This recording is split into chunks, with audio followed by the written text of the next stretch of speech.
Hi, everyone. My name is Jada. My name is April. And this is the MendHER podcast, where we focus on healing the little girl to restore the woman. And we do that by centering Christ and nurturing our body, mind, and soul. So, we are finally on episode 2.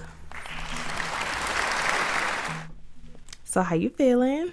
Good. How are you? I'm feeling really good, and I'm really excited about this episode. I feel like a lot of our conversations have always stemmed back to why do people do the things that they do? And I feel like this topic around attachment styles definitely helps get into how do people learn how to trust others? How do people learn how to love others? How to respond to those scenarios where they are questioning, is this the way I want to receive love? Am I receiving love in the way that I wanted to? And I feel like it all goes back to the root of healing those childhood traumas where you may have not felt like you received the love and care that you wanted to receive. And so just to start off, I just wanted to ask you, how do you typically feel when people begin to distance themselves? Do you panic? Do you distance yourself? Or it just doesn't bother you at all? Well, as a child, it used to bother me because I used to feel like I did something wrong, Mm-hmm. or that I didn't belong, or that I wasn't worthy to be, with that person, or whether what with that person, or if they wanted me to be with them, or Mm-hmm. whatever like that. But now that I got older and I'm getting more understanding of where that attachment style came from. It came from my childhood. And once I started understanding that, if I want to change it, I have to understand what the different attachment styles are, so I Mm-hmm. can know how to be the one that I want to be. Right. And so with her response, I want y'all to drop down in a comment what y'all think her attachment style is. But we're going to go into what the different ones are so you have more context. I think for me, if I had someone that I love that were distancing themselves from me, I think innately I would panic. Just like you said, from your childhood, from my childhood, I feel like the environment was inconsistent in the sense of emotional stability, care, presence. So I think that kind of trickled into how I've come to navigate my relationships with others and how to come to terms with how I want to be loved and how to love on others. Um, and so based on my answers, I also want you guys to drop in the comments what you think my attachment style is. So with that, I just wanted to cover the 4 different attachment styles. So there are 4 attachment styles and they fall into 2 different categories, either secure, which is the one that we all should want to have, and then the other 3 that fall under the insecure bucket. So secure attachment, people with this attachment have a positive view of self and others. They are able to regulate their emotions, have high self-esteem, appropriate boundaries in close relationships, comfortable being alone, and also are able to share their feelings with partners and friends. The avoidant attachment person may have problems with intimacy, have a hard time trusting people, uncomfortable expressing feelings, a strong sense of independence, dismissive of others, lack of emotional closeness in relationships, and unlikely to seek help in stressful situations. The disorganized attachment person may have unpredictable relationship patterns and behavior, inability to regulate their emotions, distrusting towards others, fear of rejection, negative view of others, and high levels of anxiety in relationships. And then the last one is the anxious attachment. And this person has clingy tendencies and inability to trust and always suspecting to be cheated on, difficulty being alone, a need for constant validation from the partner, intense fear of rejection, and a significant fear of abandonment. So you may have a few or, more of those signs that you have one or other attachments. But I just wanted to cover those bases so we all know like where we may fall. Um So let's go back to why you feel you have the attachment style you have. mhm. Let's elaborate and talk about that. I feel like I have that attachment style because I feel like the household was inconsistent in the sense of like emotional stability. And I feel like because of your insecure attachment style, that kind of played a role in that unstable environment to really be able to feel safe with communicating my needs to you, or being able to feel like I could always be vulnerable in my feelings with you because you were kind of push and pull because you were dealing with your own things, and you would have moods where you would be in the mood to like, have those conversations, or I felt you would be in a better mood to discuss certain things, whereas when you would not be in the mood or just be more angry, I would be like, maybe it's not the time or place. And I feel like that impacts how I try to read the room for my relationships to try to determine, you know, do I need more reassurance is in this relationship? Can I really trust this person to be vulnerable to communicate my needs with this person? Do I feel like this is a stable environment for me to express my emotions and how I'm feeling? And so I feel like that definitely carried on into my other relationships, platonic and romantically. And I want to apologize for making you feel insecure and not being able to communicate your feelings, because once again, parenting don't come with a book. Mm-hmm. And I'm not making no excuses because it's totally unacceptable. But also too, those times that you felt that I was disorganized or unstable, majority of the time, when you were younger, I was in survival mode. Mm-hmm. I was trying to make sure we kept a roof over our head, food for you to eat, clothes on your back, and all that different stuff as a parent, trying to just make sure I provide for you. Mm-hmm. But again, that is no excuse for the emotional state that I put you in.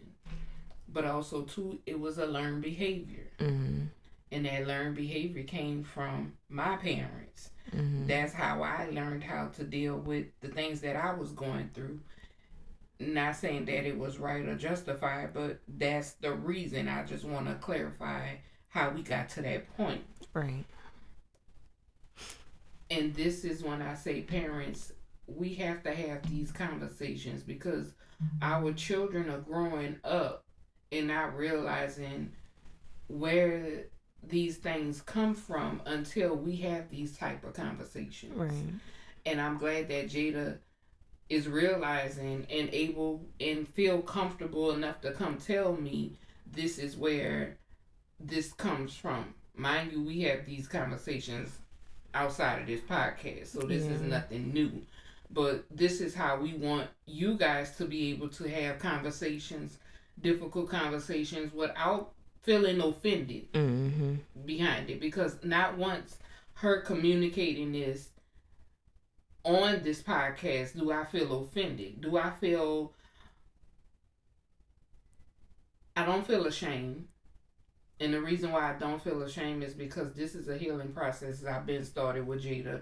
This is not nothing that we doing for the cameras. This been going on for several years now. So let's make that clear. Right. But I want to give y'all live examples so y'all can know how to interact with your daughters to get to the bottom of the problem, but also how to rise above it and come together to not fix each other, but y'all could heal together. Right. Because that's the purpose of this podcast. It's for the mother and daughters to be able to heal together. It's not to pose blame, but accept accountability. Right. If you're wrong, you're wrong. Yeah. No matter if it was intentional or unintentional, wrong is wrong. And we need to be able to say we wrong. And I publicly say, I was wrong, Jada, and I'm very sorry. regardless to what I was going through at that time. You were a child. You don't know nothing about the things that I was going through as an adult. And I was supposed to be emotionally available to you, and I wasn't. Right. So I hope you accept my apology. I do. I do. Especially because I feel like you definitely have done a lot of the work. And it wasn't because you wanted to not be emotionally available. And I feel like I understood that, but I still feel like I internalized that and it showed in like my behaviors. And I feel like it wasn't something that I even came to understand until I got in my relationship. And I was doing certain things and he would respond to it and he'd be like, what's going on? Like, because to him it would be like, I'm communicating, I'm not doing anything, but it's like that trust issue is coming up, or I'm not feeling confident and I'm feeling like I need to be reassured. And it's just like, what is the reason behind that? Because to him it was like kind of jarring, like, talk to me, like, what's going on? And it wasn't until we really had those conversations that I really was to really reflect and one, ask myself, okay, where is this coming from? Because I have a good partner and he treats me well, but where is this coming from to where I feel like I need this level of reassurance that is getting to the point where it's clinginess. It's getting to the point where I don't feel comfortable being by myself. I feel like I always got to know where he at. I feel like I always got to be with him. Like, that's unhealthy. And so it wasn't until we started having those conversations that I really was able to like unpack what's going on here and how did we get here, but also how can we get out of this? Because like you said, a lot of our attachment styles when they're insecure are really learned behaviors that we've learned from our environment when we were growing up as a kid. And it's not until we're really faced with these different situations, sorry guys, situations when we're really able to reflect and think to ourselves like, this isn't healthy, especially if you're in a relationship with someone that is secure, that has been in an environment where they're not needing that level of reassurance. They're confident in knowing like, I'm communicating healthily in a healthy manner. I'm able to express how I'm feeling to my partner without a feeling of, am I saying something wrong? Because you know you're feeling validated. You were validated as a child. You were in that environment where your emotions, you were able to express your emotions in a stable environment. And so being able to reflect on that was like, yeah, I need to do some inner work. So going through that process myself, I know that definitely wasn't no easy feat for you. And I feel like it does take a lot of work, a lot of accountability to really reflect through that process. So I definitely do accept your apology. And I feel like the work that you've done has reflected in our relationship and how we're doing better. And I feel like that's only going to impact me in a positive way for my future kids as well. So I guess like with that, I just want to unpack more about how are you working to get out of that insecure attachment and more towards a secure attachment. And I feel like on this podcast, we definitely want to make sure that when we're doing this healing journey, we are centering Christ, but we're also working in the physical as well, but still centering Christ. And so I want to ask you, in your journey, how have you been centering Christ and taking from his guidance, healing your body, mind, and soul when it comes to becoming more secure in your attachment style? Well, first I had to really impact where my behavior was coming from, because I'm not a person that shifts blame, but I had to recognize it did come from my childhood. No matter how much I love my parents, again, just like I just told you, it wasn't intentional. Right. And I don't think it was intentional from my parents. It was just a learned behavior that they learned and kept going and didn't realize it was a learned behavior, and it passed on to me. But when it got to me, I just disliked myself so much because I was full of anger. And I had to address it first because I was doing all kind of stuff that I could have been in jail or dead. So once I realized, okay, I don't want to be dead. You know, I sure don't want to go to jail because my work ain't about to get me. I'm sorry. I'm not made for jail. And so I kept trying to blame the environment and saying, oh, it's because this, is because of that. But then when I really took the time to look inside, I didn't like myself. Mm-hmm. And I had to come to the conclusion, okay, if you don't like these things about yourself, what you gonna do about it? Right. And that I didn't like myself as a young age. So Wait, pause. What you didn't like about yourself at a young age? Like, name two. I always felt like an outsider. I never felt I belonged. Mm-hmm. Like I always felt different from everybody. Mm-hmm. And I think that's because the way that my brain processes things, I see far out in the future. I could see things about to happen that nobody else sees. And it always made me think I was crazy. Mm-hmm. And because my parents wasn't emotionally equipped to steward the gift that I had, it made me feel like, okay, nobody understands me. Mm-hmm. And when you, as a child, feeling like nobody understands you and you always feeling excluded or people making you feel different than others, it caused you to rebel and to act out of anger. Mm-hmm. And that's what I did. Right. And it's also like that trust thing too, like feeling like you can't trust people to give you the things that you need to meet the needs that child And I needed. have never felt that I got what I needed, because when I would ask for certain things, it's always you got an attitude or you this, you that. I was never given the the things that I needed. Mm-hmm. I was always being talked down to Mm-hmm. or whatever like that. So that didn't help with me not feeling good about myself, because I always was made like I'm causing a problem. Right. So emotionally, it just made me just spiral out of control. Mm-hmm. So do you feel like, Because I never was heard. right, that's what I was about to ask too. Like, do you feel like your inner child wasn't heard? Like, do you feel like there was even a space to communicate those feelings? No, because I always was told that either, I don't know, I can't remember if I was being told I was lying or just be quiet. You talking too much, or you out of turn. You being disrespectful. That was the one. I'm Mm-hmm. always was being disrespectful when I know I wasn't being disrespectful. Mm-hmm.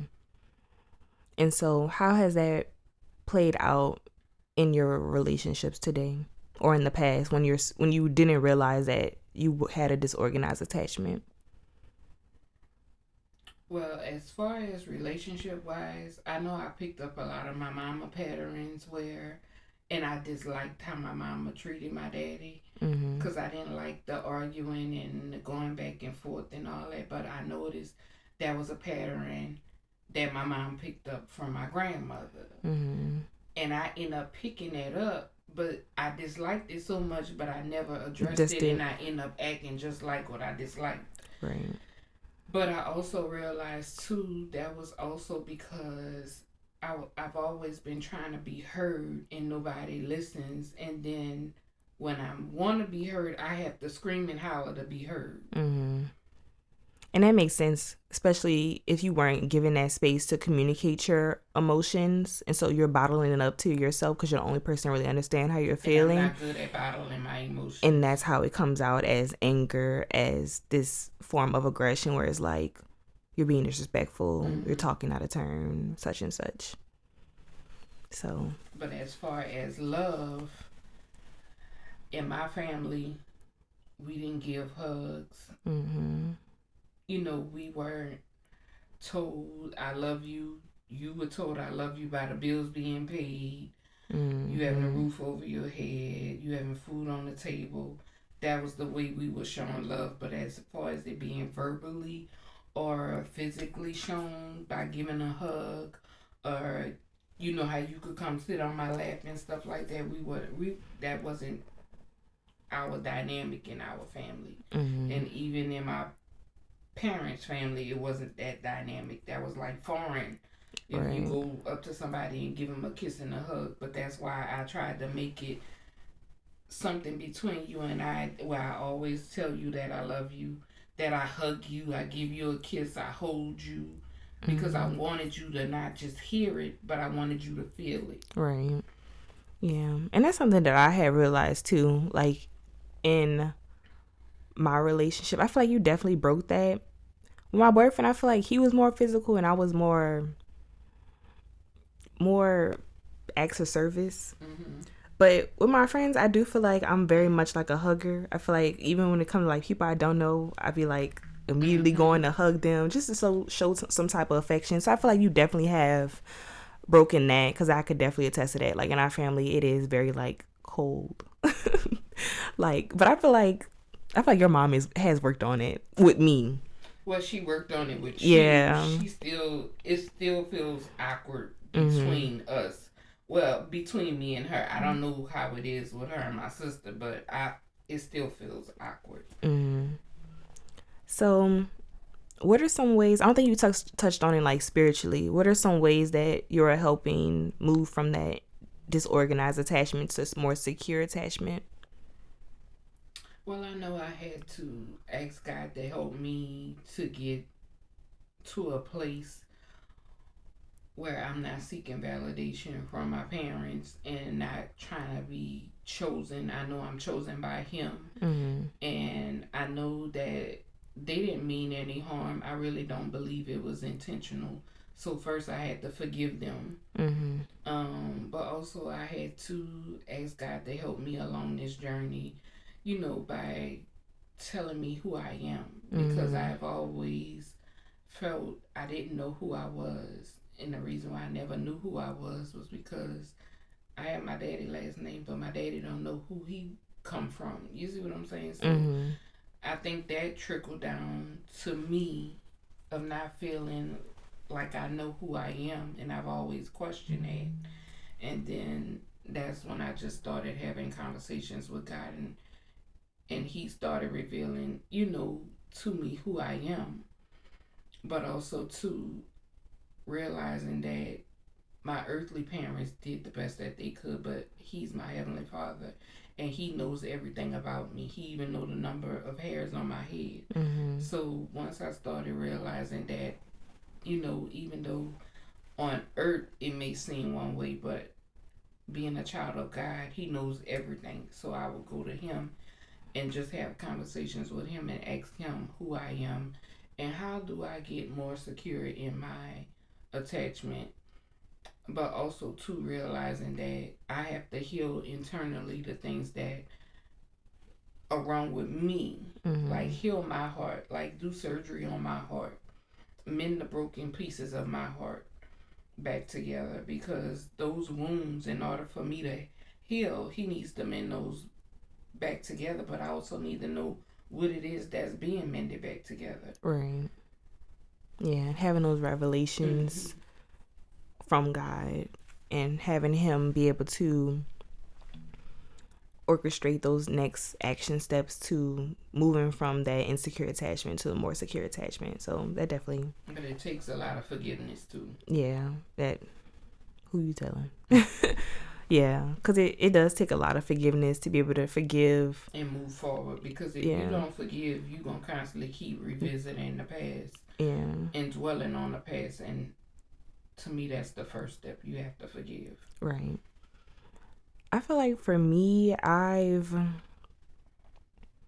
like the first thing that really was brought to my attention, honestly, was my conversation with my boyfriend. But after that conversation, I did like talk to God because I feel like the reassurance piece, the overthinking piece, was a consistent thing even before I realized like, oh, it stems from childhood and But I used to ask you yeah. questions. I know you used to feel uncomfortable, but I would see certain things you do, and I would know, okay, it stemmed from childhood. And Mm-hmm. that's why I would probe you those questions, because I want you to come tell me. Mm-hmm. It's because of you. But it's honestly something I really didn't, like I said, I think because I wasn't vocal as a child, like I didn't tell you right then and there, again because I felt like I was trying to read for, is this a good time to even tell her those things? And then after a while I bottled things up. So I feel like after a while, I just stored it in a file cabinet, and instead of it sitting on my brain, it manifests in the form of these behaviors that I have. This form of overthinking actions of others and thinking that has something to do with me, or needing that reassurance, needing that validation, people pleasing, like so many different things that, like, having those conversations with him made me realize, like, okay, this not something everybody do. So why is that? Mm-hmm. And then thinking it back about childhood things and, abandonment, like, it didn't affect me to the point where I realized how it affected me until, like, those conversations happened. And what abandonment? Like, I feel like not having my dad present, I feel like that affected me. It affected me because I feel like it caused, not saying two-parent households are like the key to a secure attachment, but I'm saying not having my dad, it did affect, how I understood love with a man. Understanding that, his absence to me equated with, I wasn't able to get that understanding of what it is to have that direct love from a dad, going on daddy-daughter dates, different things that I feel like does formulate your perception of love with a romantic partner. Mm-hmm. Because I feel like my relationship with you definitely formulated my ability to make friendships with females, like be able to have female relationships. Because I feel like we're very close. I feel like even though there was emotional instability, I never felt unsafe with you. Like, as I got older and I got to that point where, I'm formulating these childhood friendships, I feel like you still was a good foundation for that, because I still trusted you with personal information. I still felt comfortable coming to you for things. Same thing with grandma. I felt comfortable coming to grandma for things. Same thing with TD. I felt comfortable coming to TD for things. And I feel like even my relationships with them also serves as a basis for female relationships. Just like I feel like you could attest to your relationship with your dad and how you feel like you're able to become friends with men easier than with women, or would you say differently? No, I absolutely agree. Yeah, and I feel like would you feel like that testament of like your relationship with your dad and that close bond that you have with him, that love you have for him? Yes, even though him and my mom divorced when I was 13, I have always been closer to my dad. I felt he always understood me. Mm-hmm. And when he left, that's when the anger came out. Mm-hmm. But I've always been a daddy's girl. Right. Like, he always knew how to calm me down. Mm-hmm. He never had to yell at me. He would always talk to me in a soft, still voice. And it was nothing I would ask him that he didn't understand. Right. I could still talk to him to this day, and he's gonna talk to me in that same manner, in that same voice. Right. Yeah. And he know how to calm me. Yeah, and that's what I feel. I feel like but I feel like a saving grace has been my relationship with God. I feel like teaching him, how to love my romantic partner, and we build my relationship with him, like him teaching me like how I should be loved, and instilling me that confidence in myself and not overthinking things. And I feel like that has helped my relationship tremendously. But also being able to be open and honest with my partner, like how I'm feeling, and him communicating with me for me to realize, one, this isn't healthy, but two, him still giving me the things that I need and telling me to get to that point where that's not needed at all. Right. And unlearning those behaviors and continuing that same new cycle of consulting with God, like casting my cares on him when I'm having these issues and not harping over it on my own strength. Right. Like giving it to him and having him reveal what is the reason why I have these I need to be reassured for every little thing. Yeah, because it's not even just romantically or even like in friendships. It's also like within myself, like needing to reassure myself. And dealing with work relationships, people at the workplace. It's just dealing with people, period. Yeah. Because just going out in the world, I was just saying today that people are really aggravating. Get into it. And I have to catch myself, because as much as I love people, I do not like people. And I'm sorry to say this. But I'm only being honest. And it's not that I don't like the person. I don't like people ways. Cause Mm-hmm. I'm like, Lord, have I been this ugly? I really have to ask myself, was I this bad? Cause the things that I just I'm gonna tell you, you were that bad. see how people act and respond, I'm like, But that's how you know there's a lot of unhealed, traumatized people. I feel like people don't realize how trauma impacts them, and because I say that because I feel like there's a lot of people like me who they go through these life experiences and they bottle it up and they never deal with it. And I'm saying me because I feel like we're polar opposites. mm-hmm. So your understanding might be like, how is this possible? Just like I feel like the opposite with y'all people. Mm-hmm. Right? Y'all people, I mean people that act like you. How you just so blunt with life? You just going around just saying any little thing you want. I'd be like, how, Sway? Vice versa the same way. Like, you know, how are people acting the way they act? It's because some people are bottling it up, and it's happening as externalizing behaviors, meaning the ugly ways, the ugly things they may be saying. Like, whereas with other people, it might be more internalization. It may be more that overthinking, that silence, that not saying anything, not being confrontational, not starting conversations, not getting to the root of it. And sometimes that's when people really need to partner with people like you. I feel like that's why our relationship works, honestly, because you want to get to the root of it. And I'm just like, And my thing is, once we get to the root of it, I be be done with good. it. We both be good. Once I say what I have to say, that's why I say it's not good for me to internalize anything, because when I blow up, everybody better go. And I don't like internalizing things. I like to get it off my chest, because once I say it, I'm done with it. But that's something that I also learned in my relationship because I understood my attachment style and I knew I like to overthink. When I also realized that started affecting my relationship, I was like, all right, that was another motivator for me. Like, okay, something has to change because it's you. You're the problem. And then you don't understand, once you internalize stuff in a relationship and you're not saying it out loud Closed and mouths dealing don't with get the fed. root, it's not just that.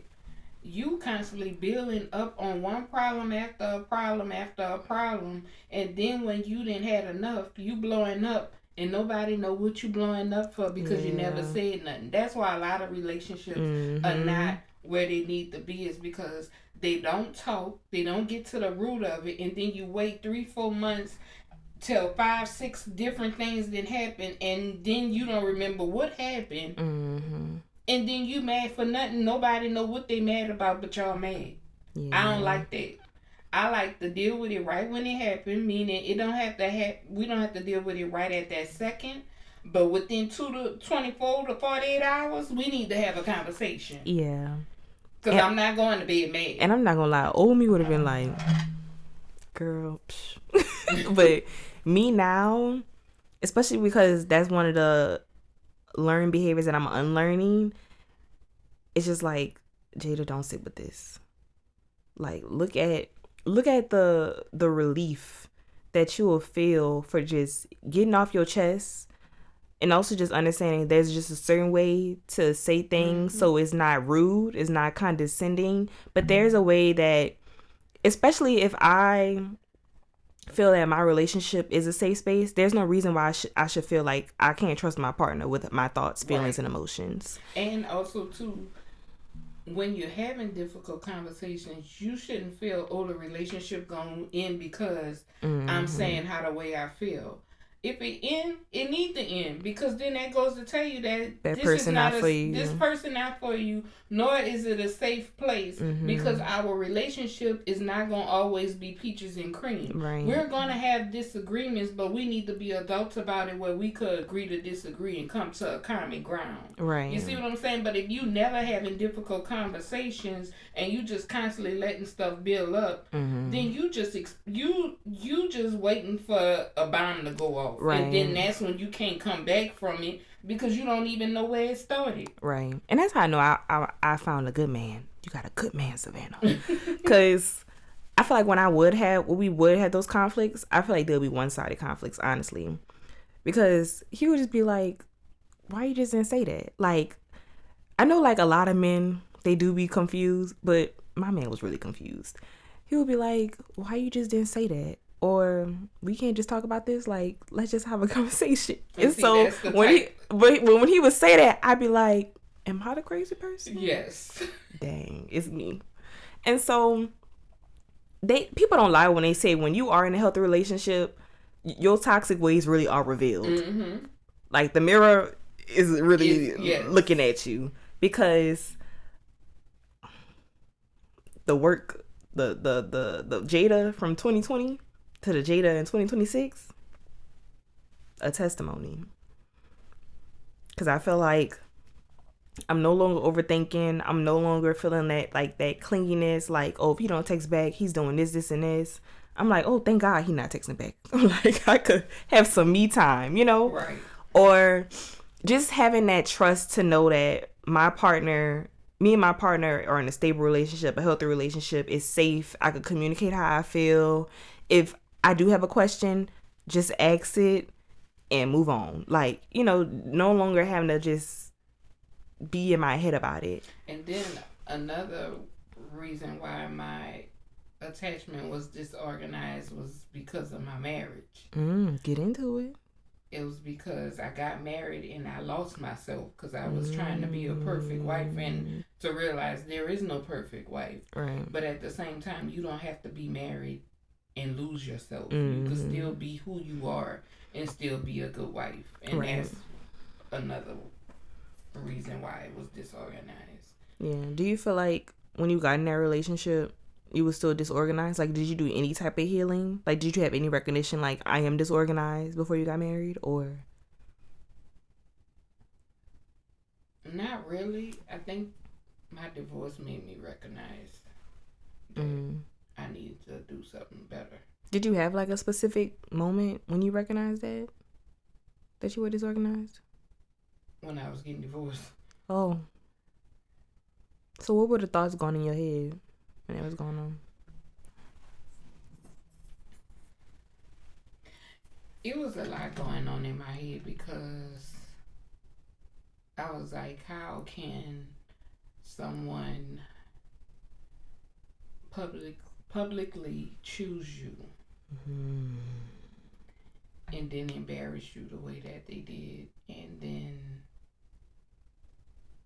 I just started looking back at my other relationships and like, okay, April, what are you doing to keep picking the same person in a different body? Because there were signs of the same person in the same body, yeah, in a different body,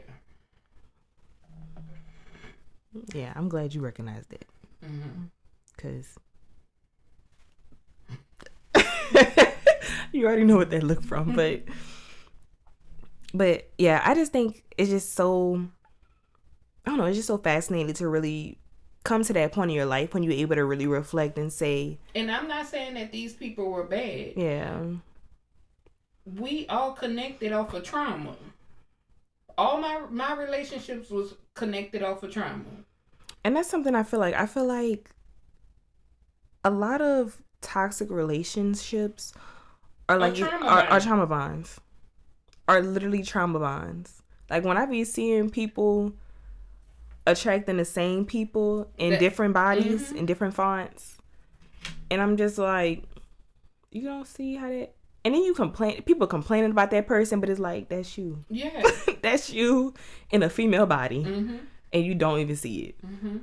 Or like, not even understanding like where they are in their healing journey to even understand like what they are attracting. Because a lot of times you are attracting the things that you hate the most, or the things that you're looking that you haven't got enough of in a child as a child. And you could also be attracting the things that you call yourself trying to heal. And the reason why I say that is because my daddy had mama issues. The men I would attract were men with mama issues, and I want to play healer. Literally. I want to, And they looked at me as being a good mom because they saw how I was a mom to you. So that's how they was attracted to me, because they saw me being a good mom to you. And that's what I'm saying, by looking for things that they didn't get, like they didn't have. And I just find that so, and that's something I always like prayed over myself about, as far as like when I did start dating. I feel like that was one of the reasons why dating wasn't really a focus for me, like unconsciously. Like, one was like, I need to get a good education, so I don't have to worry about any debt. Thank God that was possible. But the second thing, I think the subconscious thought was just like, I don't think I'm healed to even be in a relationship. Well, at least you had that common sense. Because I did have a fear, like, I don't want to attract these men my mama attracted. I don't want to have any unresolved feelings towards my dad and then be seeking out the things that I wish he would have did, or the relationship I wish we could have had, or any of that. I just wanted to have a clean slate and just find somebody who had good qualities, God-fearing, treating me the way I want to be treated, also treating mama right, and I feel like I got that person. But my problem was I was trying to heal my dad through other relationships. Heal the mama dad dynamic through the relationships I had, because I wanted my dad to get that healing so bad. Right. And that's how I end up in those relationships. Not unconsciously, not knowing that's what I was doing. Right. But we was able to reflect and do that work. So what are some ways you think, one, what do you think are some ways that people can get from that insecure attachment to a more secure attachment?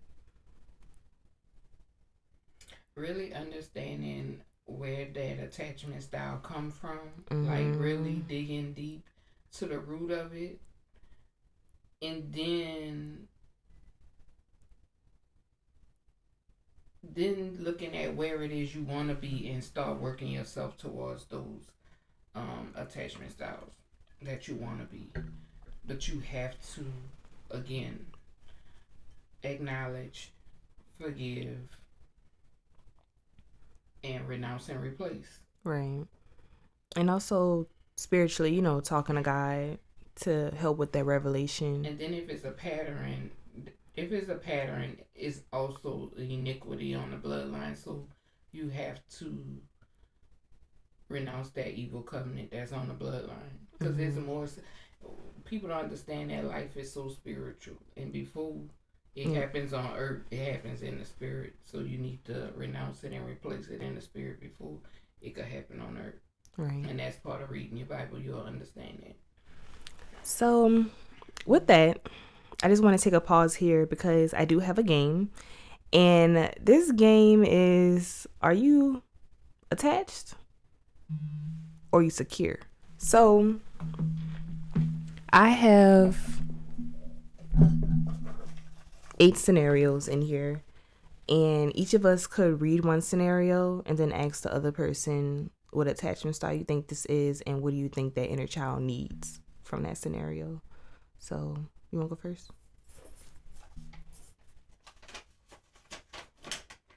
Someone gets close, then emotionally shuts down when things feel serious.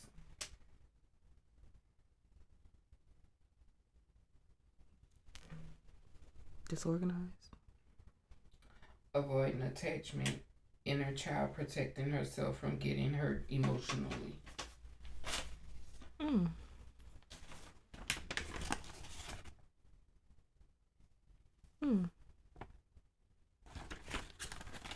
All right now.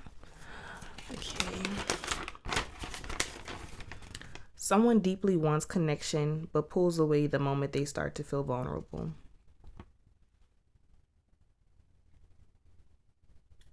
Avoiding.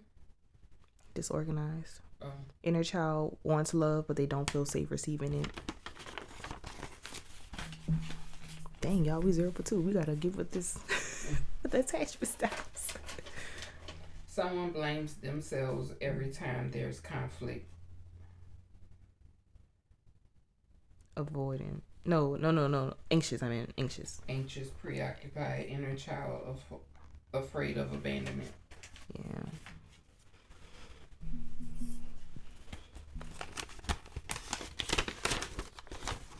Someone expresses their needs without fear of being too much. Secure. The inner child feels worthy of being heard.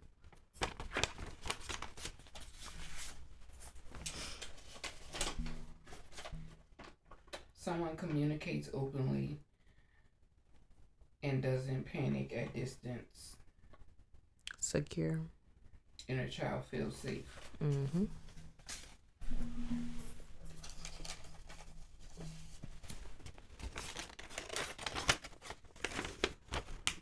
Someone overthinks a person's intentions, assumes they'll get hurt, and creates distance just in case. Wait, someone what? Overthinks a person's intentions, assumes they'll get hurt, and creates distance just in case. Fearful void. Inner child expects inconsistency of pain. Someone refuses to help even when overwhelmed. Anxious.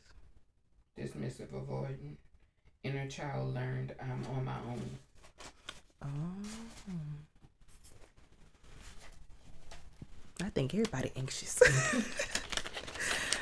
Let's see. Someone rereads old messages and assumes silence means rejection. Anxious attachment. So the inner child craving reassurance. Yep.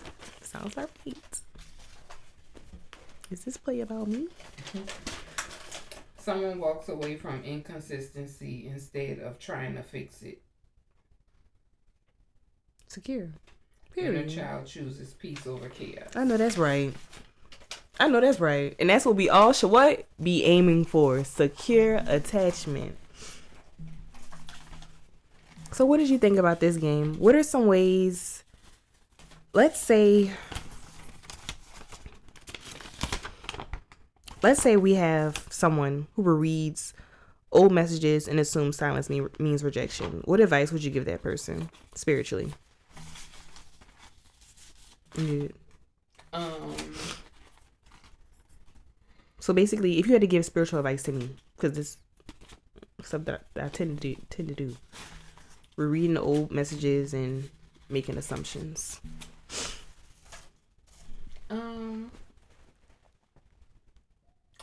I would say cast it on God and ask God for clarity. Because I read old messages too, but I read them to laugh. See,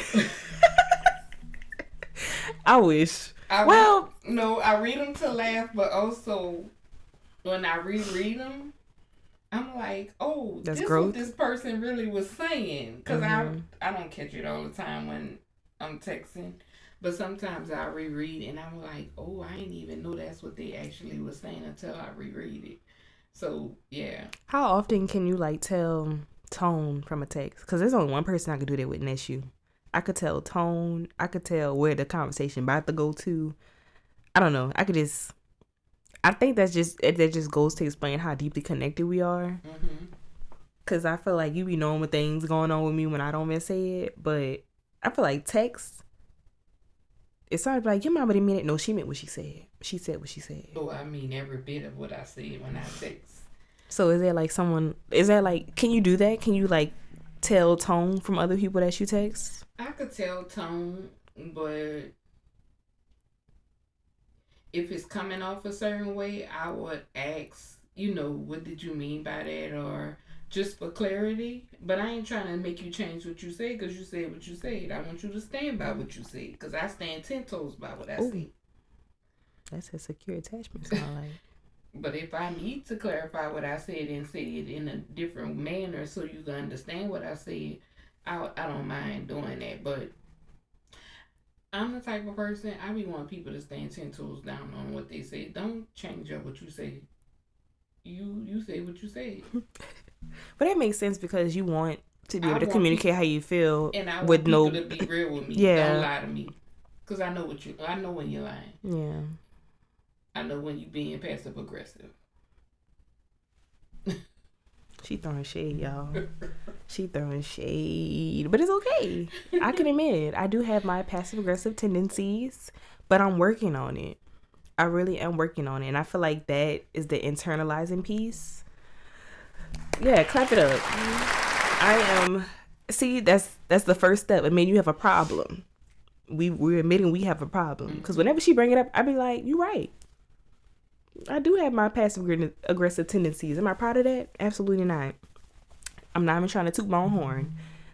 Ain't nothing to be proud of. But I am trying to do better at just voicing. I feel like if I do better at just voicing things when it affects me, but in a clear and concise manner, but also where I'm not overthinking it, finding a good balance between the two, I feel like my life will be easier. I feel like it has been easier when I have just been taking the easy road instead of ruminating and trying to appease, like, people please, but also not just revealing the truth, being honest, open and honest without beating around the bush. So I am doing better at that. I'm working on that. So any other thoughts you had about like attachment styles that we probably didn't cover, or things like we probably talked about with attachment styles? I'm good at what we talked about because I think we talked about a good roundabout things like love, how it affects you in romantic relationships, how it affects friendships, just communication, period. Right. How do you think your attachment style has affected like your communication style in general? I know, like, we know you're blunt, we know you're upfront, direct, but I know as a child, me being direct and blunt has gotten me in trouble, but I wouldn't change because I never want anyone to misunderstand what I say or to have to read in between the lines. I'm very detailed. I have always been detailed. That's what everything that I do. So you never have to question where I'm coming from with what I say. But it takes for you to know me to know that my heart is always in a good place when I'm saying what I say. It's not to benefit me, it's to benefit both of us. And I'm not just saying things just to say it, but sometimes the truth hurts. Well, majority of the time the truth hurts. And I'm more focused on what's true than my opinion. Or then like the emotional aspect of Yes. it. Whereas I feel like I'm the opposite. I feel like I'm more. I feel like you're more intent over impact. I'm more impact over intent.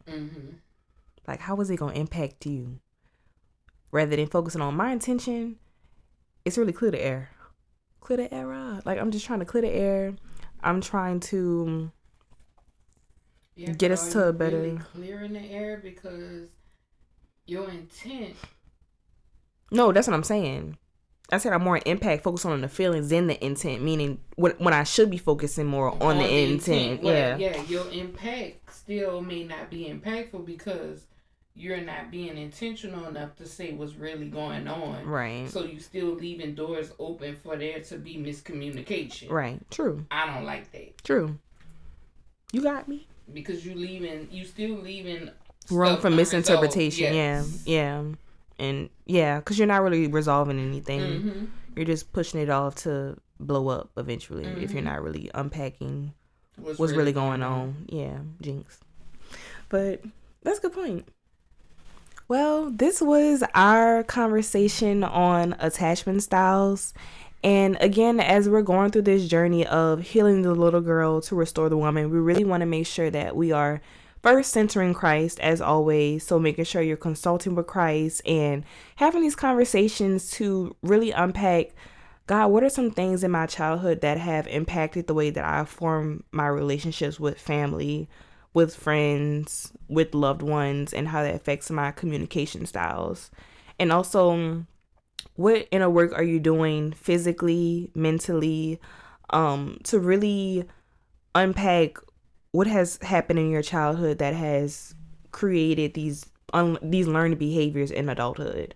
And I feel like once you do that, everything else will start to reveal itself and you'll be able to develop more healthy behaviors to really build these relationships with your family, friends, and loved ones, and also work on those communication styles as well to feel like you're in a safe environment to communicate how you're feeling and to feel heard, to feel seen, to feel appreciated, and to feel loved. And I feel like that's all we really want. We all want to get to that place where we are securely attached and we're able to form these relationships and get both the intent and the impact. But you also want to make sure that you're releasing trauma out of your body, because your gut remembers everything, and a lot of people don't understand that's why they are ill, because you internalize all that. And that's why I practice not internalizing, because I don't want it to affect my internal organs. And stress is the number one killer. But people not understanding why they dealing with cancer. Cancer starts from unforgiveness. That's where that comes from. And they're not telling you the truth in the medical field where that starts from. But the longer you keep internalizing stuff, you're causing death within your body. You're doing a slow death. And that's why I have been so boisterous on getting it out, because I know once I get it out and I say I'm healing yourself. I'm healing myself. I'm done with it. Yeah. Because I'm not internalizing it and causing my body to go into stress. And just be ill. But then a lot of people, that's why they ask me, well, how you still looking young? Because I forgive. No, that's true. Holding on to that trauma, it makes you age. It does make you age, because you're constantly, especially if you're the type of person to hold it in. That's why I'm like, this gotta stop, because I'm not getting wrinkles and all that different. No. So that's why we focus on Christ, mind, body, and soul, because it affects those areas of your life. Right. So with that, we're gonna close, and we hope you guys enjoyed today's episode on the art of attachment. And we hope you guys have, one, recognize what learned behaviors you're trying to break in order to move towards a more secure attachment. And in our next episode, we're going to focus on the art of boundaries, which I think is very helpful when you have family members or friends that you have unhealthy relationships with, or you have certain learned behaviors where it's like, this ain't working. I need to establish some boundaries with the people that I love in order to move towards that more secure attachment. So stay tuned for more, and please follow us on all social media platforms. That is TikTok and Instagram at the MendHER podcast. I'll have it down below. And also follow us on all podcast platforms. That's Apple Podcasts, Google Podcasts, Spotify, you name it, at MendHER podcast as well. And rate us 5 stars. And please leave a comment on how you felt about today's episode and how you're going to move forward in becoming more securely attached.